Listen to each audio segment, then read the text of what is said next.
Hey everybody. Today I'll be replacing the palm wheels underneath my build plate on my Elegoo Neptune 4 Max. I started off by removing the Y-axis tensioner knob and loosening the belt and removing the belt, as you can see. My next step will be to remove the back plate. There's 2 Allen screws on top and 2 Allen screws in the back. This will allow me to remove the build plate freely from the printer. Now you're probably asking yourself, why didn't he just adjust the eccentric nuts on the palm wheels under the bed? Well, I've spent hours trying to adjust these eccentric nuts to get the wheels tight enough so that the bed wouldn't wobble. And unfortunately, I have had zero success, so I'm just going to replace the palm wheels altogether and see how that goes. You're probably also asking yourself, how can it be that in 2 months, your palm wheels on your bed are already shot? That is a good question. I have no idea. Maybe it's the speed of the printer. I mean, I print 24/7, and I print at 250 millimeters per second, so maybe the speed is wearing out the palm wheels really fast. This is another reason why I think having a linear rail system would be a better way to go. What you didn't see before I filmed this was I actually spent about 15 minutes re-leveling and adjusting the eccentric nuts on the build plate, trying to dial it in so I would not have to go this route. I have already taken this build plate off twice, like I said earlier, and it's just kind of a frustrating experience being hunched over the printer and that sort of thing. It's only been 2 months of owning this printer. I've never had to replace palm wheels this quickly.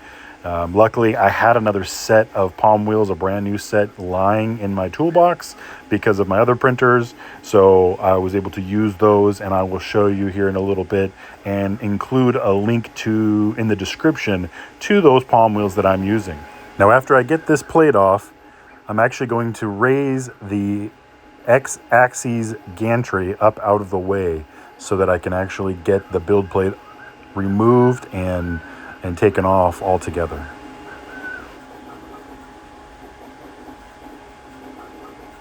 All right, we are in business. So I will slide this bad boy back once I get the belt out of the way here. Slide it back out of the way, off the track system, and then bring it forward and show you what the bottom looks like. Well, as you can see here, I'm inspecting the belt now that I've got a little bit closer look to it. I noticed the belt earlier was a little loose, and no matter what I did with the tensioner, it didn't tighten up enough. So I'm going to be checking that later and probably putting a brass ring on it to tighten it up a little bit. But while I have the build plate off the track system, I want to take a moment to check that everything's square and level. I don't want any. I was kind of curious at this point if maybe the track system had a warp or a bend to it based on kind of the wobble I was seeing. So I get my square out here and actually double check that everything's flat and level, which it is, which is great for me because I was really kind of concerned with the way it was wobbling. That was a big concern for me, that everything was flat and level. So that's what you can see I'm doing here right now is I'm taking my square and I'm just making sure everything is squared up and properly aligned before I continue, because I would hate to put new palm wheels on and come to find out something's warped, and that's been my issue all along. Now that I know that everything's square, I'm going to go ahead and attempt to take off the screws and the palm wheels, the Allen screws that are holding this on, and there's a nut in the backside. You'll see here, I spent a little bit of time trying to remove it, and then I realized that it would be easier to take the bed off altogether. So the next step would be to remove the screws, the tensioners for your bed, to level your bed. This is going to be what I'm doing now. As you can see, I'm taking the bed off of the bracket system so I can get to those nuts and remove them a lot easier than if I were to leave this all together. So that's what I'm doing right now. Now I've sped the video up a little bit, not a ton, a little bit, just to kind of speed this thing along. It did take me probably an hour, maybe a little more than an hour to do all of this, but and I've actually taken all this stuff off before, so you know, it doesn't get easier in my opinion the more you do it. But you know, if you haven't done this already, you can see how I'm taking the screws out and to remove the bed. This is also the same way you would remove the bed to replace the springs with the silicone bushings that I've made a video about earlier. So I really do enjoy the silicone bushings more than the springs. I've been able to have I've had better luck with it. Let's just put it that way. So right now I'm putting the build plate off to the side so I can get to the track system, and I'm going to use my square to make sure my bracket system is actually square. I was kind of concerned about that as well. You know, I want to make sure everything's flat, level, square. I don't want any warped bracket system. I don't want a warped bed. I don't want warped track system. So that's what I'm doing. And so far it looks pretty good. Next, you can see me removing the wire that holds, that is attached to the bed. Honestly, I have no idea what this wire is for. I have no idea. I'm not even going to try to pretend I know what this wire is for. But I'm just taking it off as a precaution. I don't want to break it. So now that I've got it all loose from the bed, all the wires disconnected, I'm going to continue with checking how square everything is. Make sure there's no warps or anything like that, no bends, because there was what looked to me like there might be. And I do kind of play around with it. So as you can see, I'm kind of checking it, see if it's warped or not, and then trying to get it back to where it should be. That's kind of what I'm doing right now. I'm kind of just using a little bit of muscle and trying to get it to where I think it should be flat and level at this point. So now, before I proceed any further, I am going to check that, you know, maybe it's me. I one last time to see if these palm wheels really need to be replaced. You know, like I said, they didn't really look like they were wore out enough to need to be replaced, and 2 months of having them just didn't seem like enough time to wear them out. But so I put the track system back on and check it out and inspect it a little bit more, just to see, you know, peace of mind. I'd rather not have to spend another half hour putting new palm wheels on if I don't have to, if it's just me, you know. And 9 times out of 10, it's me, you know, it's not the printer. I've noticed that with printing. Oftentimes, you know, people complain and blame the printer, and it ends up being the user, a setting, something along that line. So I'm just verifying right now, and I have confirmed that I believe it's the palm wheels, and I'm going to begin removing these Allen screws and nuts to basically replace the palm wheels. So I'm going to let you guys watch as I take this apart. It is easier. I actually go grab a socket and end up using a socket. For those of you curious, these are palm wheels that I bought for a Creality CR10. I have a couple old Sunlu printers that are basically Creality CR10 knockoffs. So that's what I've got here. They're just the standard palm wheels you can buy. I'll include a link in the description if you're curious or if you just want to buy them. There you go. You can see now the difference. I'm going to try to show you. It gets a little blurry here. Come on, focus. There it goes. Okay, so you can kind of see it. They don't look terrible, honestly. You know, it's really not super noticeable. I'm trying to compare it to a new one. There you go. So now you can kind of see what it looks like. There's just mild grooves in the palm wheel that I would imagine are common. It's, you know, it's going to eventually fit into the grooves of the track system. So I assumed that these weren't shot, but they apparently were bad enough that I couldn't get the bed to tighten up anymore. So we're going to proceed with replacing them.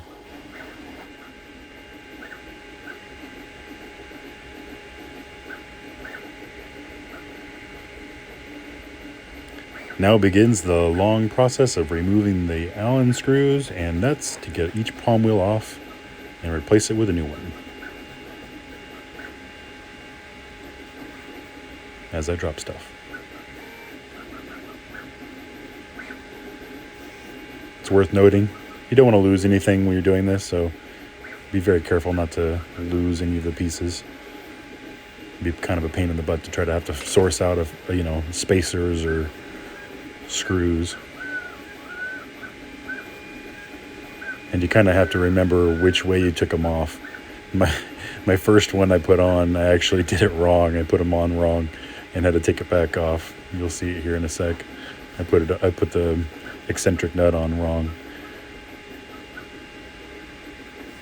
It's also worth noting that if you haven't taken one of these off yet and you're curious, the eccentric nut is basically a spacer. It's like a metal spacer that has almost like a lopsided section to it. I should have probably showed you a close-up of it, but it has basically like a lopsided section to the spacer so that when you tighten it, it doesn't actually tighten anything on the screw. It actually floats on the screw itself like a metal spacer, but because of the off-centered hole, I guess I should say, it moves the way the screw is. So it basically just kind of tightens it in a way that that's why it's kind of smushed in between a spacer and the bracket system. So when you tighten it, it just kind of moves that screw slightly. And after doing this, I've been kind of debating on if having the nuts on this bracket system, if having the top nuts tightened as tight as I had them, if that was actually a bad way to go, because you do want to have that screw to be able to move a little bit, and that could have been maybe a little bit of my problem. I get smart here, as you can see, and I grab my socket and wrench, and I'm using that instead to take stuff off. So I get a little smarter now, and things go a little quicker. But when I put this all back together, I did actually tighten the nuts really tight. I didn't leave them loose, so we'll see if maybe that plays a role down the road. But right now, I'm just kind of inspecting each palm wheel as I take it off. Two of them, I believe, when I took them off, didn't look as bad. One or two of the palm wheels were heavily grooved, which probably were the ones that needed to be replaced. Just kind of looking at them, I probably could have got away with maybe replacing one or two or maybe even four instead of all six. But since I'm right here and I've got a new set of palm wheels, I'm just going to do it. This is going to be really similar to what is going to be involved with replacing this if you want to go with a linear rail track system. I've watched that video. They have you do all of this. You basically take the tracks, the bracket off that I'm taking the palm wheels off right now. You take all this stuff apart and you attach your linear rails to the bracket on the printer itself. So I've been kind of paying attention, because I think that's going to be my next logical upgrade for this. I know the linear rail kits are expensive. It's half the price of buying another printer. So it's kind of a tough decision to make, especially when they are expensive. But if I have to replace palm wheels every 2 months, the linear rail system is going to save me in the long run. So, but right now my goal was to replace the palm wheels and see if that improves the quality of prints, because the bed was wobbly. When I moved it all the way to the back of the printer, the bed wobbled more. No matter how much I adjusted the eccentric nuts, I couldn't get that wobble to go away. When I moved it to the front of the printer, that bed actually would tighten up. So that's what made me originally think maybe the track system itself was warped. Luckily it wasn't, it was square. But that was one of the things that made me think, hey, check this, check that. So that's why I went through that process. But as you can see, I'm still taking the palm wheels off. I'm taking each one of them off individually, replacing them with the new palm wheels, making sure I put them all back together the way they came off. And And it does take me a little bit to get all this stuff off. Like I said, it probably took me close to an hour to get everything taken apart. And as I can show you in the end of the video, you'll see in the end of the video, this was a huge improvement. This actually made my prints, and currently watching my printer right now print something. I am now printing again the same quality that I was printing when I first got the printer. So the replacing the palm wheels, I'll save you some time. Replacing the palm wheels did in fact improve my printer. It blew me away. So that's why, one of the reasons why I think that linear rail kit will be a big improvement for the future for me. I'll probably start with the Y-axis when I do the linear rail. I originally was thinking I'll do the Y, I'll do the X at the same time. And it's probably a good idea to do both, but right now I want to get the Y-axis dealt with and working properly. It's probably good to note that I had 3 extra palm wheels left over from doing the bed, which I will likely use to replace the palm wheels on the X-axis track.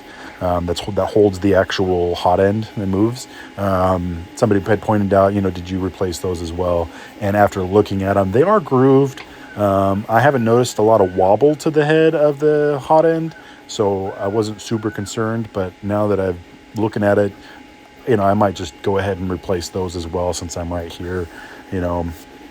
It's just a precautionary. If it's going to improve the quality of print, it's going to be worth it in the end.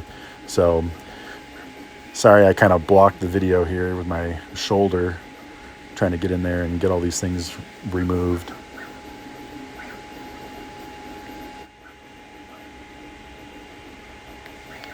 Now, once I get all these palm wheels on and tightened up, I'm going to go ahead and put it back on the track system and just compare it, see if there's any more wobble.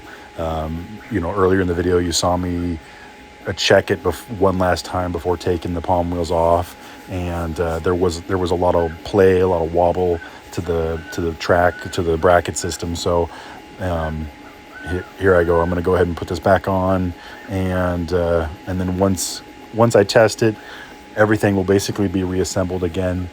And so I'm just checking everything one more time, get the belt out of the way. All right.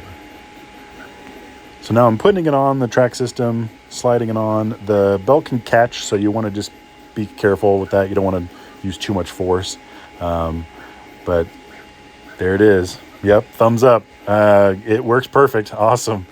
So, it was worth it. It was worth replacing the palm wheels. It's a little expense that will improve the quality of life for me, especially when it comes to this being a way for us to help pay our bills. I basically 3D print as my business now. So, here, let me show you this. This is where I use the little copper clips. If you've ever looked at the belt system, there's a little copper clips, or sorry, not copper, brass clips. So when you put a belt together, if you ever have a belt break, oftentimes you'll want to buy the little brass clips that you can buy to go with the belts that you can replace. I just buy rolls of belts, material, and then the copper clips so that I can put them on myself. But to tighten this one up, because it was loose, to tighten it up, I was unable to get it any tighter using the actual tensioner knob. So I'm going to put one of the brass rings on here and just tighten it up. And as you can see what I'm doing, and just basically making it a little bit shorter. I didn't want to clip anything off or really mess with anything, so I'm just kind of adding another copper ring here, and this actually does improve my belt for me. It actually makes it so I have a lot more adjustability to it, which was a huge thing for me. And here we go, reassembly. I'm going to start putting make sure all of the bracket is the way I want it to be. I check one last time to make sure everything's square and level. I don't want any kind of warpage to the bracket system, because I have been playing with it. You never know. I do use a little bit of force to play around with it to get it back to where it was. Make it level, make it flat, make sure there's no warping to it at all. And then right after this, I'm going to start putting it back together.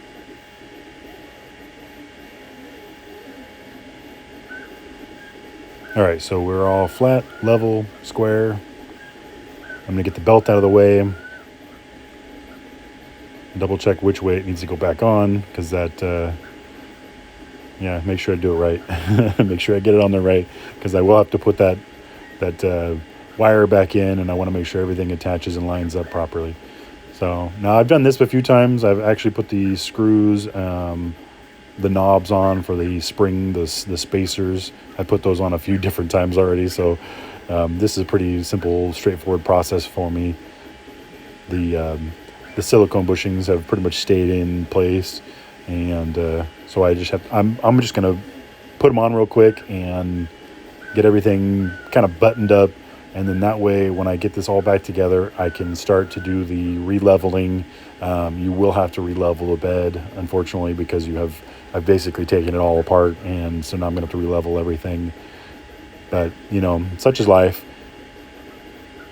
This particular portion goes fairly quickly once you've done it a few times. You tighten the center 2 screws, and then make sure all the knobs are on, and then slide that bad boy back on the track system.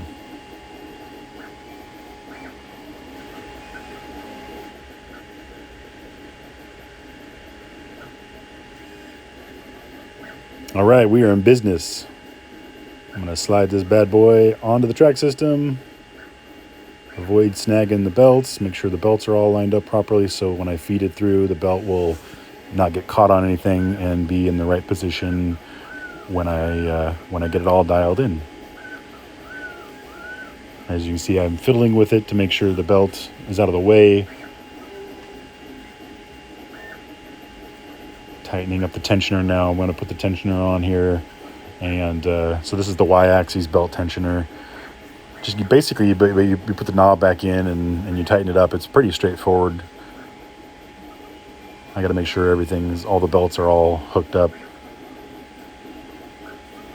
Got to pay close attention to this part when you're doing it, because the belts can be out of order or out of misaligned, and that could cause you issues with your print. So you just kind of want to make sure everything's lined up and back the way it came off.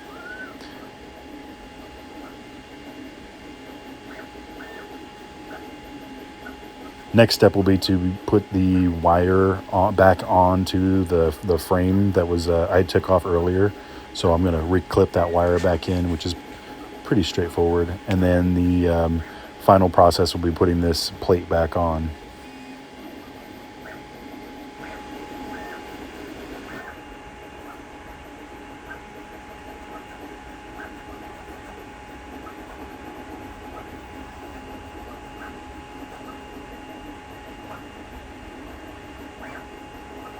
Yeah, so here's me putting the wire back in, snapping it back on. It's pretty straightforward to pop back in place. And then I'm going to hand tighten all these screws that are on the back plate that I took off at the very beginning. And then I'll use my Allen tool to tighten them all back up again. And then that'll be that. That actually prevents the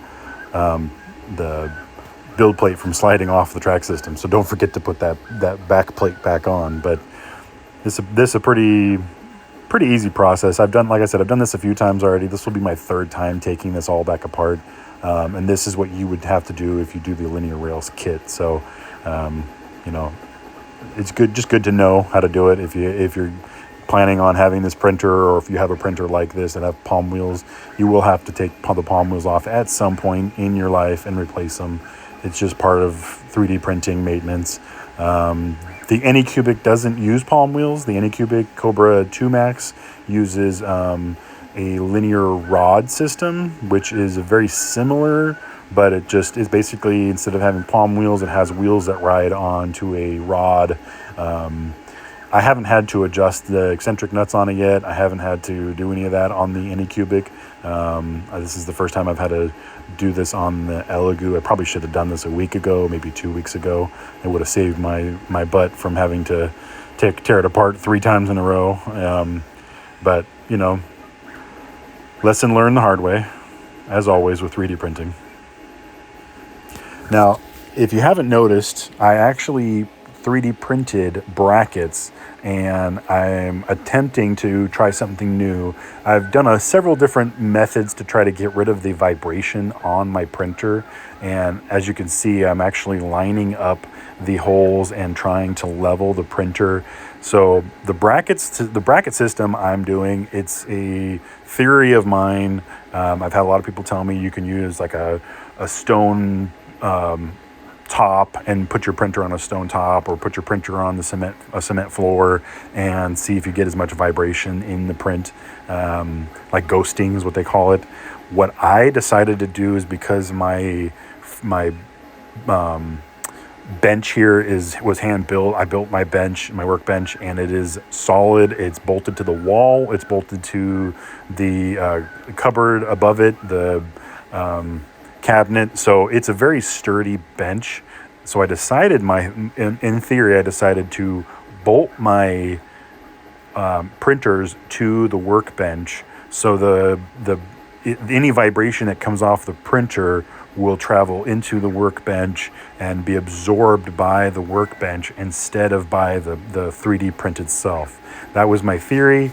So far it seems to have been working out the best. I've tried several different methods, and that seems to be the best so far. So that's kind of what I'm doing here.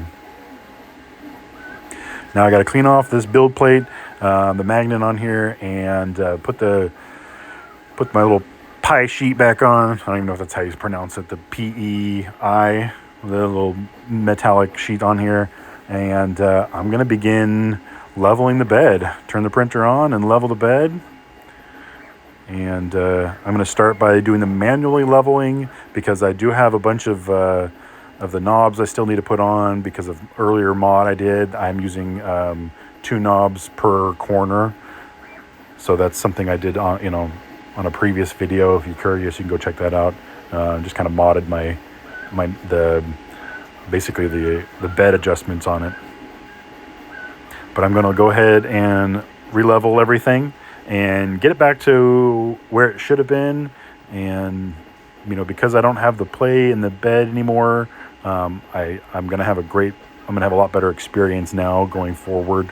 It prints, like I said, amazingly well. It's back to where it was when I first bought the printer.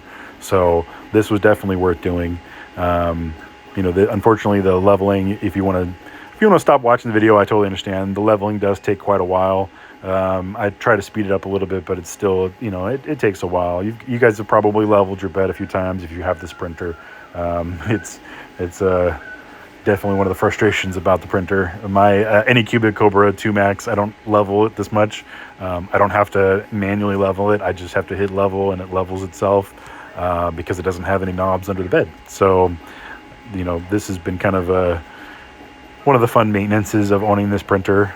Anycubic, I think, fixed that issue by removing the knobs. I've had some people tell me that you get a little bit more vibration in the print, a little more ghosting in the print when you don't have the springs or the silicone bushings, and I do agree. The silicone bushing does absorb some of that vibration, but I don't believe it's enough to really justify the amount of maintenance and pain in the butt that it does having to hand level everything. So and I have made a video earlier on how to manually do everything. So this is just kind of, you were basically watching me level everything again, just like I did in my previous video.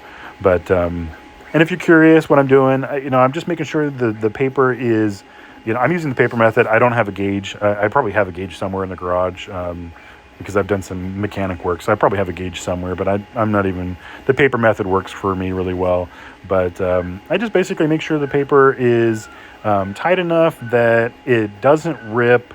Oftentimes I'll rip paper and then I'll realize, okay, yeah, I've ripped it. Now I've got to, lift the nozzle a little bit or tighten the knob a little bit or loosen the knob. So I just kind of play around with it until the paper can move freely, but there's still a little bit of resistance. So when you're tugging on it, you feel some resistance. You don't want it to be super tight. You don't want it to be tearing the paper. And this all takes time. I mean, I've been doing this for over a year, and I've had a hand level thing, the beds on my some new printers. So I'm not unfamiliar with this process.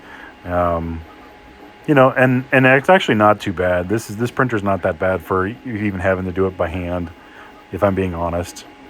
It's just once you get spoiled with something like the Anycubic where you don't have to do it at all, it's like, oh man, now I have to level the bed again. But it's really not that big of a deal. I mean, it's not a make or break for me. This printer, when it prints, now that I've got the new POM wheels on, the prints that are coming off it are, like I said, they're so nice that I love this printer. It's been a frustration. There's been times where I've had, I've wanted to smash it with a hammer. That's 3D printing. I've wanted to do that with my Anycubic. When my Anycubic nozzle clogged, and I had to be hunched over the printer, it was frustrating. That's just 3D printing. You walk away, take a break, come back to it, and then life's a lot easier. It's a lot better. And then you just kind of go back at it again. That's just 3D printing. People like to say that there's other printers that are easier to use. Maybe there are, but for me, nozzles are going to clog. Things are going to wear out. You're just going to have issues, and you're going to have to deal with it and roll with the punches. So that's just 3D printing. And unfortunately, if you can't roll with the punches, then you might not want to get into 3D printing. The Elegoo Neptune 4 Max is a great printer. I would not send it back because of the issues I've had. It's not, for me personally, the prints that are coming off, especially right now, the one I'm looking at right now printing, it's beautiful. I mean, it is a beautiful print. So and they're printing fast. I mean, 250 millimeters per second, and that's on my slow setting. I'm going to be posting a video here another day or so with my Orca settings. So if you're curious what I'm using, here's another close-up of the POM wheels, so you can kind of see the grooves I was dealing with. But if you're curious, you can tune in a couple of days. I'm going to have another video here, and I'm going to be showing you guys my Orca settings for the Elegoo Neptune 4 Max. At the end of the video, I'm going to show you the print that just came off of the Elegoo, how great this thing can print.